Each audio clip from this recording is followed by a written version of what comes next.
la promesse de Dieu. Pourquoi? Parce que Moïse, c'était un choisi de Dieu. Mais il ne savait pas comment la chose se passera. Ce jour-là, il arrive, il trouve ses frères, les Hébreux, parce qu'il avait compris qu'il était Hébreu. Il trouve un Égyptien frappant un Hébreu. La Bible dit, il a attaqué les Égyptiens, il a frappé, il a tué. Pourquoi? Parce qu'en lui, il sentait que non, cette souffrance ne va pas continuer. Vous savez, un loin de Dieu, celui qui a reçu une onction de Dieu, il réfléchit différemment. Vous êtes né dans la famille nombreuse, mais toi tu as toujours une réflexion différente. Pourquoi? Parce que sur toi il y a une grâce particulière. Amen. La grâce particulière sur toi, même si tu n'as pas les moyens d'en sortir, mais elle va te bouger. Elle va t'amener à agir différemment. Est-ce que je parle à l'église? Moïse ne savait pas quoi faire, mais il savait que non, cette situation ne doit pas continuer. Écoutez, tu peux ne pas connaître comment est-ce que la famille va vivre la délivrance. Tu peux ne pas connaître comment, par quel moyen les choses vont changer. Mais tu sens que ça ne doit pas continuer comme ça. Laisse-moi te dire, c'est ça la sémence de la révolution. Vous savez, tu peux être chrétien. Vous savez, pendant que nous passons la vie des églises, c'est le désordre. Mais les révolutionnaires, ils ont une sémence à part. Et ils se sentent secourus par Dieu. Et ils se poseront des questions. Comment est-ce que les choses vont changer? Nous sommes les temps où nous n'entrons pas dans les camps des gens qui critiquent. Mais nous cherchons de quelle manière Dieu va amener les changements dans l'église. Alléluia. Et c'est ça la sémence de Moïse. Quoi que les gens n'ont pas cru à lui, quand il a cherché à défendre, on a commencé à l'attaquer. Qui es-tu pour être juge entre nous? Les mêmes frères sont eux qui sont devenus leurs ennemis.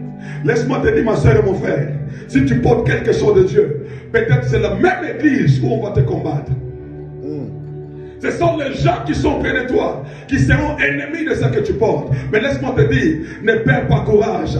Persévère, persévère. Alléluia. Quand tu portes quelque chose de Dieu, les gens peuvent se lever. Mais qu'est-ce que toi tu veux te montrer? Tu veux prouver que c'est toi qui peux bien faire. Non, écoutez, parce que c'est que tu as, c'est un feu de Dieu. C'est la promesse qui... Est-ce que je parle à quelqu'un? Quand tu as la promesse de Dieu, personne ne peut t'empêcher de le faire.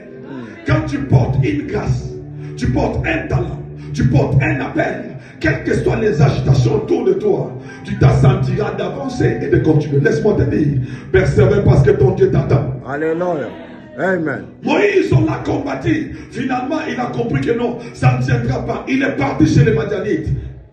Son déplacement, c'est comme s'il devait arrêter les calculs de Dieu. Non, on ne peut pas arrêter les calculs de Dieu alors qu'on est connecté dans le sang de la révolution. Celui qui est révolutionnaire, laisse-moi te dire, tu peux aller te cacher quelque part. Dieu va te poursuivre. Voilà pourquoi il y a des gens que Dieu est en train de poursuivre. Je répète encore, il y a des gens que Dieu est en train de poursuivre. Tu peux aller te cacher, tu changes de position, mais Dieu te poursuivra. Pourquoi? Parce que ce que toi tu dois faire, personne d'autre ne le fera. C'est pourquoi si tu es Moïse, lève-toi et change d'attitude. Alléluia. La Bible dit, un jour, il est parti dans le travail chez les Madianites. Il a fait l'erreur d'aller à la montagne de Dieu. Oh, Dieu l'attendait là-bas. C'est le jour qu'il a croisé le buisson ardent. Et les choses ont changé. Dieu lui dit, Moïse, c'est toi qui vas partir. Oh, c'était un monsieur de 80 ans. Non, tu n'es pas trop vieux, ma soeur. Non, ce n'est pas encore fini. Ah, tu n'as pas compris. Tu n'es pas encore trop vieux. Dieu a visité Moïse à 80 ans. Et il l'a utilisé. Pourquoi pas toi? 50